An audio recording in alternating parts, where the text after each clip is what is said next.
It is Friday! Or Saturday if you're watching this a day later, or whenever it is! But it is a day where nothing will hold our host back. There will be no stomach contractions or whatever he had on the Tuesday so he didn't have a show, but he is here! Finally! Ciaran has come back to early late nights. Please welcome your host, Ciaran Marchant. Oh, thank you. Thank you very much. Thank you. What a beautiful entrance. What a bloody beautiful entrance that was. I feel warm. Sorry, people. Sorry for not being here Tuesday. I had stomach problems. It was terrible. It was the worst. But we are right back here, styling and profiling as some of the greatest people to ever have walked this earth have said. We're here to talk about gaming news, or games in general, or just pretty much anything. We're going to expand, we're going to go further with it.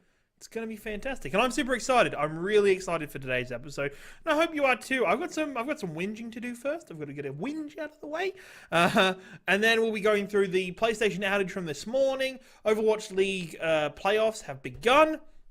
Octopath Traveler and Captain Toad are both out now on the Switch, and for the topic of the show, something a bit different.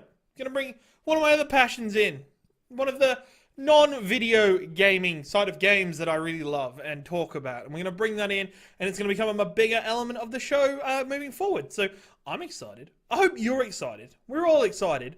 But first, I've got a bitch thing. I've got to whinge a little bit here, because you see, it's loot boxes have become a very hot topic in the last 6 months, because more and more governments and organizations are looking at loot boxes as negative gambling effects on people and what it does. And I'm not too against loot boxes. I see the positives in it for game developers as long as they're used correctly.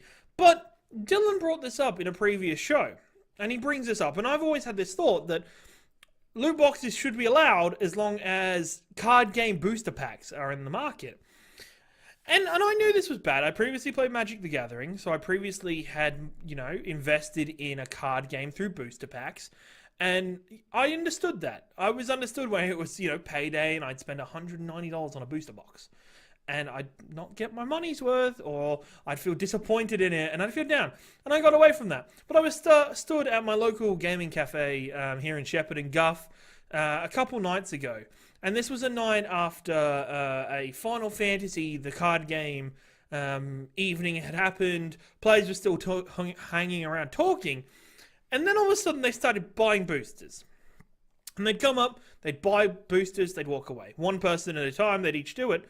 And then, not a minute later, the same people would then come up again, buy more boosters, walk back to the table. And this happened for possibly a good, 10 minutes, where the same, 4 players continually just opened up the packs they just bought, went, this is not what I was after, put those cards to a side, sit there chatting for a second, and then all of a sudden be like, oh no, I'm going to go buy more.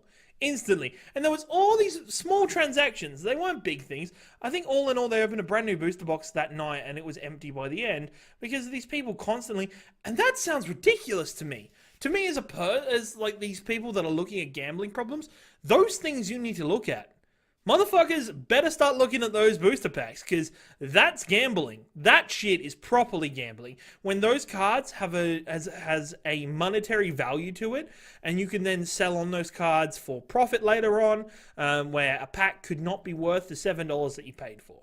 If you did up the money values of each card that you received in a pack, it could not be worth that money you've paid for that pack, which is ridiculous.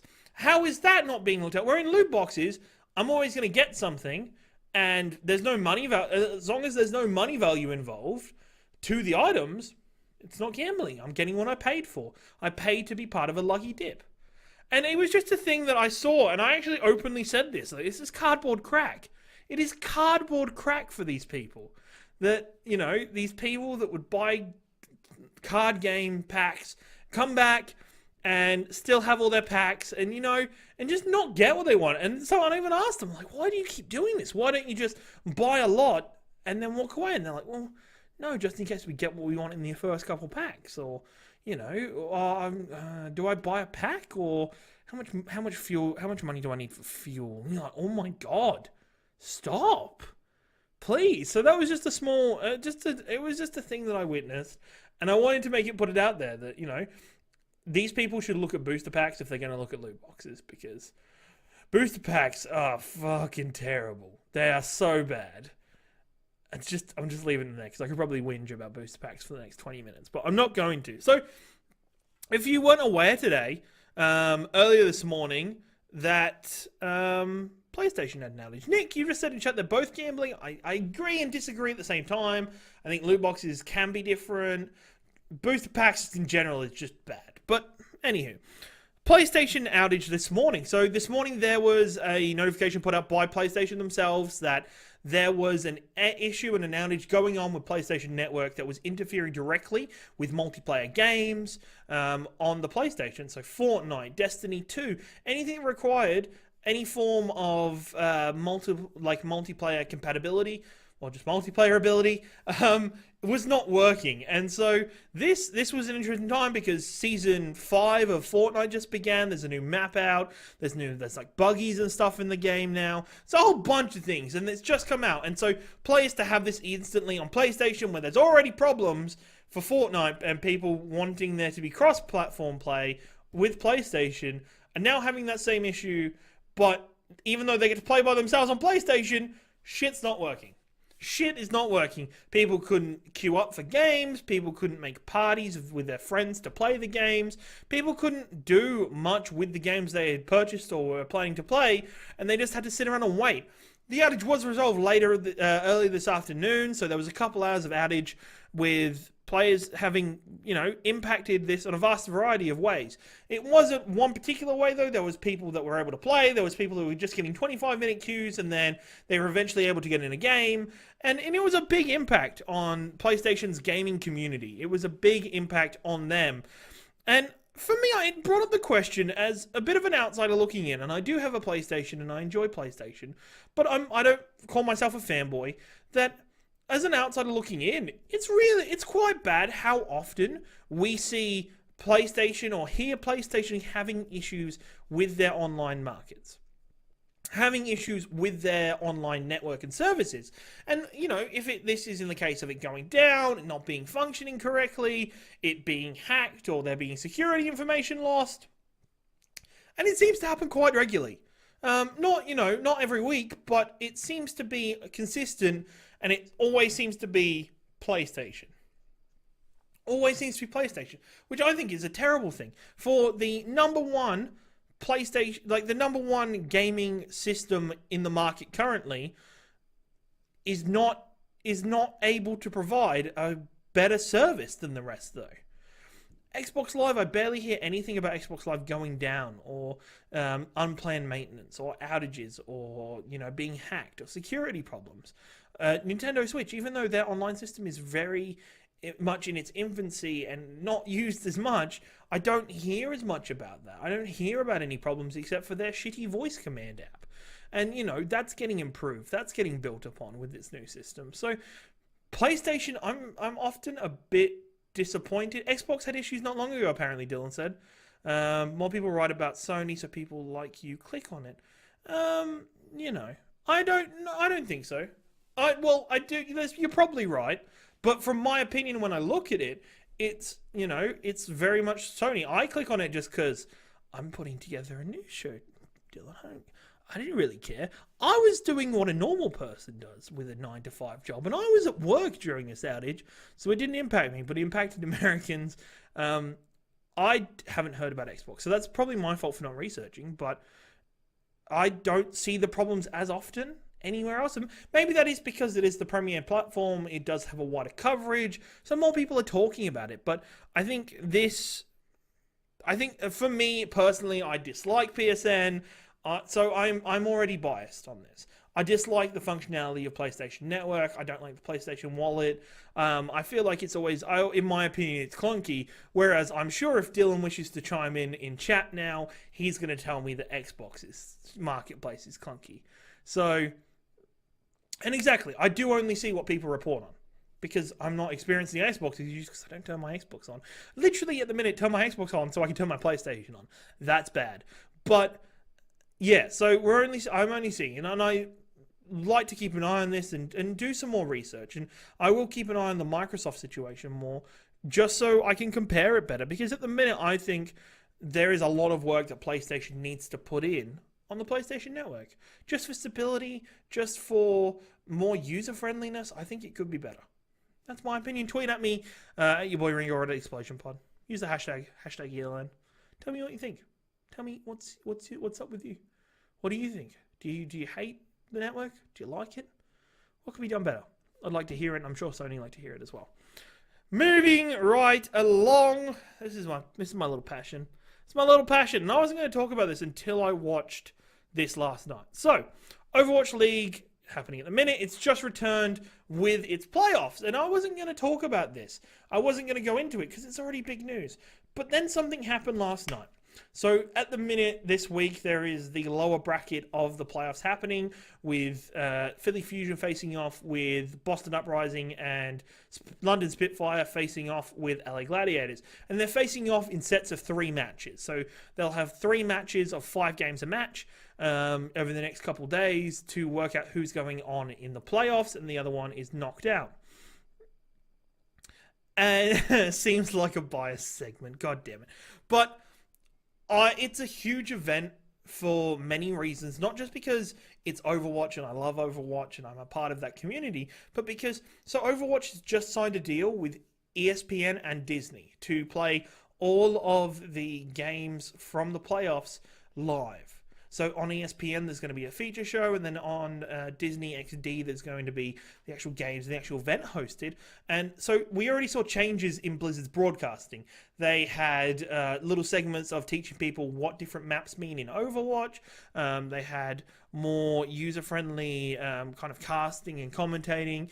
We saw, even if you go over to Los Angeles Valiant's DPS player, Agilities, he's done one of those crappy Disney draw a squiggle thing, where you draw, well, normally they draw the Mickey Mouse ears, but they're drawing their team symbols, and they look terrible, but it's pretty cool. And I wasn't feeling flat. I feel really good about Overwatch, but I know the Overwatch community and people looking into the Overwatch game itself are saying things like dead game. They're saying that the game is dying, that, it has become stale, and many people will agree with that, and I can understand the statement. But then last night, something happened. In Game 3 of Los Angeles Gladiators versus Spitfire, Los Angeles Gladiators were on attack, and they shook up the entire kind of play style of the game. And to those who don't watch Overwatch, I'm not going to go too far into this, but literally, they use game mechanics to trick the opponent. They managed to maneuver the opposing team in such a way and so there's a mechanic in the game where you could see the other teams, what characters the other team is playing after 15 seconds of the game starting.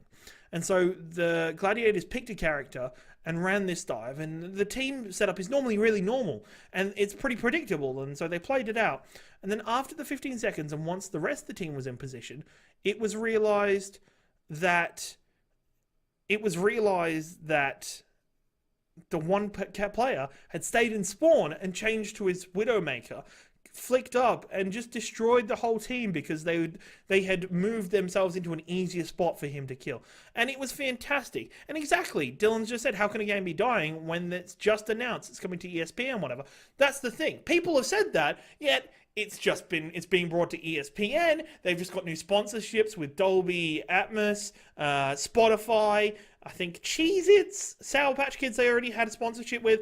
The game as an esport is massive, and it's changing up. And this one game showed that there's still innovation, and there's still so much creativity for these teams to really grab onto and take the game and change the game for the way they want it. This play itself, and if you watch Overwatch or you understand Overwatch, I beg you, please just go look at Los Angeles Gladiators,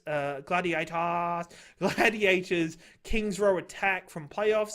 It won't be too long. And the casters, I want to shout out to the casters for the game, Uber and Mr. X. Uber is an Australian amazing legend. And his casting for the game was fantastic. His one-liners were amazing. You know, he referred to it as it's like they were playing 10D underwater mahjong, and it was because they mind-fucked the other team. They Jebated them so hard and moved them so perfectly, and it inspires me as a player. So I can't wait to see how this game continues to grow. I can't wait to see how this ESPN and Disney deal continues to, you know, further grow and move and develop the sport, and what money it brings in to develop players. And, you know, Overwatch League is one of the first esports that demands players get paid a $50,000 salary minimum. Minimum 50 grand. Somebody tried to argue, oh yeah, but Dota players, no, you don't.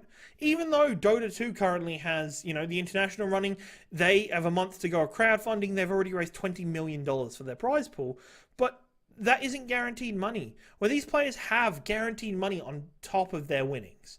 Before they even win anything, they have money. They have dental, they have healthcare. And this is fantastic. I am so excited for Overwatch.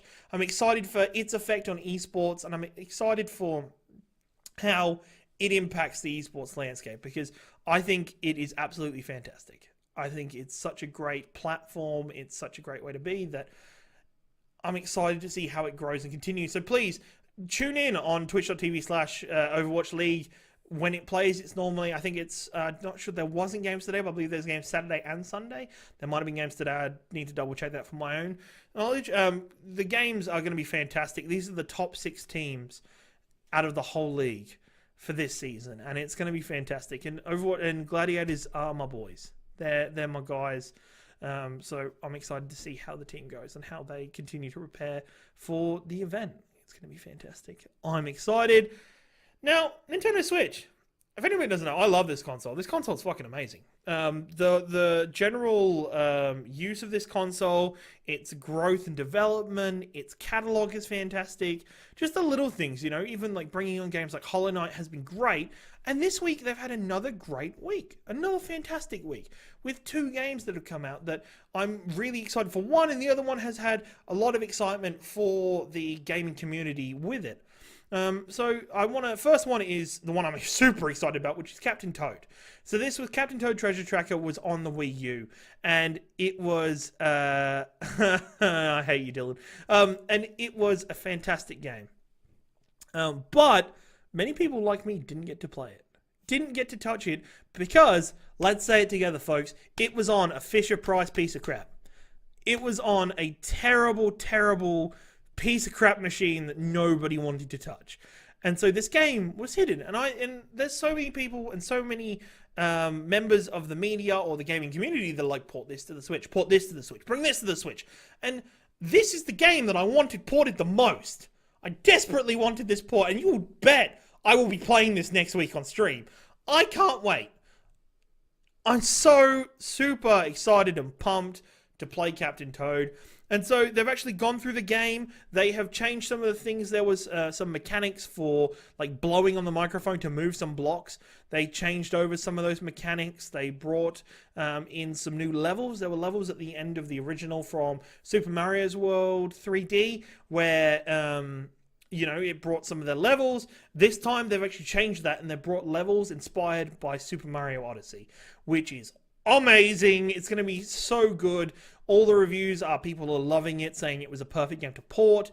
I'm excited to see it. I'm excited to jump into it, have some fun, and really enjoy that game because it was great. And I think Switch should continue to bring those great titles that maybe people missed out on because of the poor performance of the Wii U to the Switch. Please do it, Nintendo. It's such a good thing to do. It's so good. I will buy them up. I'll lap them up. And then the other one this week is the bigger release. It's Octopath Traveler. You know, that game, the project Octopath Traveler. And then Square Enix thought, you know what, we're just going to drop the project off, keep Octopath Traveler. And so this is the Japanese RPG released by Square Enix on the Nintendo Switch. There's been a lot of hype around this game. There's been a lot of people excited for this game. So to see reviews pop up onto the internet today and people starting to enjoy the game and look at the game has been really fantastic. I love the art style of this game, and I really enjoy the ideas behind it for the, you know, the Japanese style high fantasy game. And Overall, it's a good concept. It's awesome. What I am reading in reviews is a little worrying in many ways because so apparently Octopath Traveler revolves around 8 characters. All 8 characters, each with their own individual story, which Octo means 8. Cool. Awesome. 8 characters. That's really cool. They each have different backstories. And I think the biggest critique that people are having of this game so far is that all of the 8 stories are standalone stories. They don't intersect. They don't cross over. There's no common ground for these stories. You could be the goody two shoes cleric. You could be the thieving thief. The thieving thief. That's a surprise that a thief will thieve things, but whatever. And it's never really explained why these adventurers come together to go on another journey. And many people say it feels like maybe it's a setup for another game. Is it the creation of a world for you to enjoy more later? Is this the hard work? And the art style of this game looks amazing. The music is apparently amazing. The bits and pieces I've seen or heard so far of watching some videos has been fantastic. I'm just a bit disappointed in that storytelling. I'm a bit disappointed that the 8 stories don't intersect and they don't join together, and it doesn't explain things like why these characters have come together, which for me is a really big point. Story's so important. Reasoning behind the story is so important. And I'm gonna pick this up. I probably will pick this up a bit later. Once I hear probably Dylan's review of this game, if he's gonna pick it up, or somebody who's a bit closer to me, so I understand their point of view. But I'm excited to see what happens with this game. Maybe this is just the beginning of more as it comes out. It was announced pretty quickly. It was announced with the Switch's relaunch, and so a year into it and it's out. That's a really good turnaround. It's interesting. I am disappointed, and Square Enix can disappoint me a lot. Square Enix has the highest of highs and some really crappy lows, and so this so far it's seen it's getting 8s and 7s all over the place. So it's been fun. It's been fun to see, and I'm excited to see if this is gonna get better. Maybe people that I know like it more than that. So, hey, we'll see. We'll see, and that actually brings me on perfectly to the topic of the show. Fantastically. It's as if I've planned it, that my disappointment for the storytelling of this game would bring me further. If you haven't seen any of our other content, or if you haven't been a part of the Explosion Network or its content before, what you might not know about me is that I am an avid Dungeons & Dragons player. I love the game. I love being a dungeon master for the game. I love writing my own worlds and adventures. If you'd like to see any of my work, please check out Tales of Theldon, our 10-part Season 1 podcast, full of great adventure and fantasy, and I'm pretty biased about it, but I'm fantastically proud of that, especially the work Dylan put into it to produce it. And I've been thinking a lot lately about what is something I can talk about, or I talk about, that I feel confident in my opinion being something of something to people can take in and actually improve on or use in their lives, or use, and I think Dungeons and Dragons is something that could be used, or my experiences could be used to help other people get a better experience out of their game, because storytelling in Dungeons and Dragons is my most important part of the game. It's the most important piece of it for me. I don't think there's any point playing Dungeons and Dragons unless you want to tell a story. For my sake. Other players want to do battles and get loot. But for me, it's all about the story, and that's me. So I want to take some time over early late nights over the next couple of weeks to talk more and more about different elements of D&D, giving some advice and using my experiences and stories to bring you more knowledge about D&D. So we're going to be calling it Tales from the Table. And this has probably there's already that name somewhere. Probably could guarantee there's already that name somewhere. But this is the segment, and it's going to be fantastic. And I hope you enjoy it. And this one, what I want to do, I don't want to talk about character creation a little bit today, but only a small aspect of it. I want to talk about backstories. Because I've had something happen in a recent D&D game of mine that I find not super frustrating, but super interesting in many ways. And that's how players write their backstories. So I'm going to tell you a couple examples. So I had one with a player I played with a couple years ago now, that he wrote his character, his original first ever D&D character. He wrote his backstory, that he was a half-elf that lived in a village and was brought up by his half-elf family before something destroyed the village, and he was saved by a dwarven god. He was saved by a dwarven cleric that came along and took him in. He was raised by the dwarves.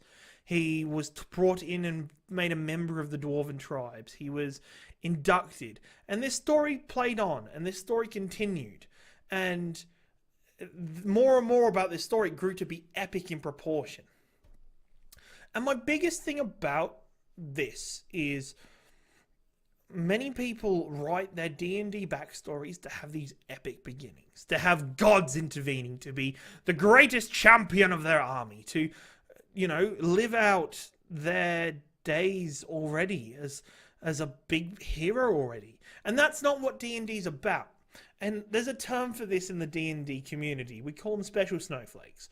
And it's generally in writing for any characters in general. If you have a backstory that makes them super special, super different, super unique, that's a Special Snowflake right there.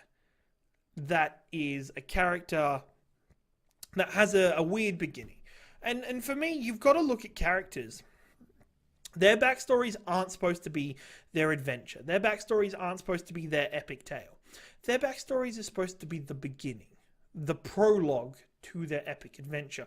The choices you make at the table, that is your epic adventure.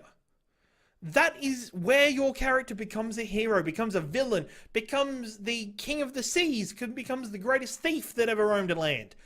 Not your backstory. That's not the point. Don't live out your character's greatest moment in your backstory, because you have nowhere to go. You have nowhere to proceed when playing out your character. This character is going to be around with you for 6 to 18 months, depending on how long you play the campaign. You have places to go, people to see, a name to create for yourself. And the most beautiful thing I say about D&D is creating it organically. Make your character grow organically. Don't give your character amazing powers because that's what you thought would be cool. Don't immediately give your character the noblest of backgrounds. What's wrong with just being a baker? As one of my friends says, his character is just a baker. One day decided, I don't want to be a baker anymore. I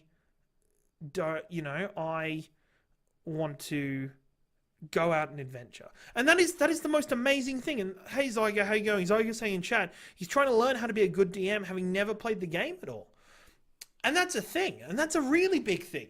You're taking on the hardest challenge in Dungeons and Dragons. And so I would love, and hopefully these segments over more shows will give you more tips and hints about this. But for me, this is my favorite starting point because most of the people that are going to watch are going to be players and they're going to be building their first characters. Or as a DM, you're going to be bringing lots of characters in, and each of these characters is going to have their own backstory. They might not be filled out, but they're going to be little. And you need to make these backstories important, believable, and epic in matters in times that it counts. I love DMing and I love seeing people create their characters. There's two different things. There's one for one person, you know, first time D&D player, as the person I was talking about, first time D&D player, they come in, they want their character to be epic. They want to be awesome. They want to be the hero. And you have to explain to them, you're going to be the hero. I hope. It's up to you though. But through these sessions, through playing the game with me and your friends, you're going to be the hero or you're going to have your tale. But don't write your tale in a backstory. Don't solve the whole thing. Keep your backstory simple. Keep it vague. Leave little hints. You're not a baker, Nick. You're not a character, Nick. I thought that as soon as I started describing a baker, I'm like, Nick's going to think that's him. But your character's story is what you're about to play out. Not this. Keep it simple. Keep it vague. The vagueness, not vagueness, but keep little spots. Keep unnamed things. Also don't ever be an orphan. Well, be an orphan, but don't always be an orphan. I'm sick of having parties of like 6 orphans. But on the other end of this, coming from personal experience, if you're going to write that your character has a happy family, prepare for the DM to fuck with your family and kill them off, or capture them, or kidnap them, or use them against you. Because DMs are going to do that, because we're unruly and sinister bastards.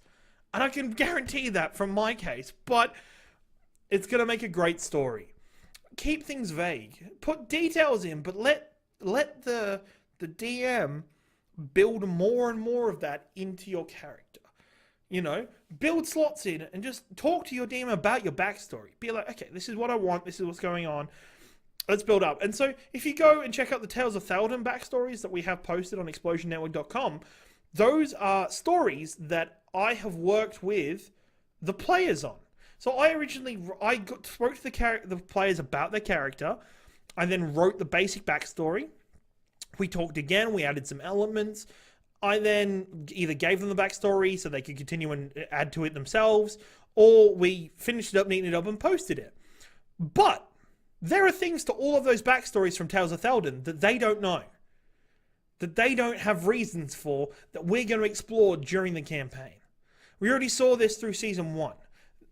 Ashley's character Cornelius has a growth in his character because of the events of his backstory, and we use that, and we're going to keep touching with that. All of them really did, in some way or another, have a throwback to their backstory, and players and DMs use your players' backstories. Use them, grow them, bring them in. Really include that into your world. The moment you get a backstory, figure out how you're going to include that in the story. Is there some group you've already invented? Replace them or add them to this backstory. Do something with it. Bring it in so characters feel like they are connected with the world, that they're organic. But also keep your eye out for... We also had a DM, and I have DM'd like this in the past, where you write a backstory and a DM's gone, oh, this is awesome. All right, we're going to create something custom for your character to fit in with your backstory. We're going to create a custom weapon, custom class. We're going to do something homebrewy. And I'll go through homebrew another time. But another player hears this and then writes their backstory. And I had this happen with a monk, where the DM made a special homebrew character for another player, and he saw that and went, wait, if I write a backstory, do I get these benefits? So he sat down and he wrote the backstory, gave the backstory to the DM, and the backstory was literally like hints and nods at what special abilities he wanted his character to have. That's not how you play D&D. That's not the story you want to build for your character. Build a story. If a DM wants to give you special powers or special things afterwards, cool. But write your character story first. Backstories are the thing that connects you to the world and things that dictate who your character is before you start. Gives you an idea of how your character would react to things. And I could talk more about this. I would really like feedback on my Twitter at your boy Ringo, or at ExplosionPod on Twitter for the Explosion Networks.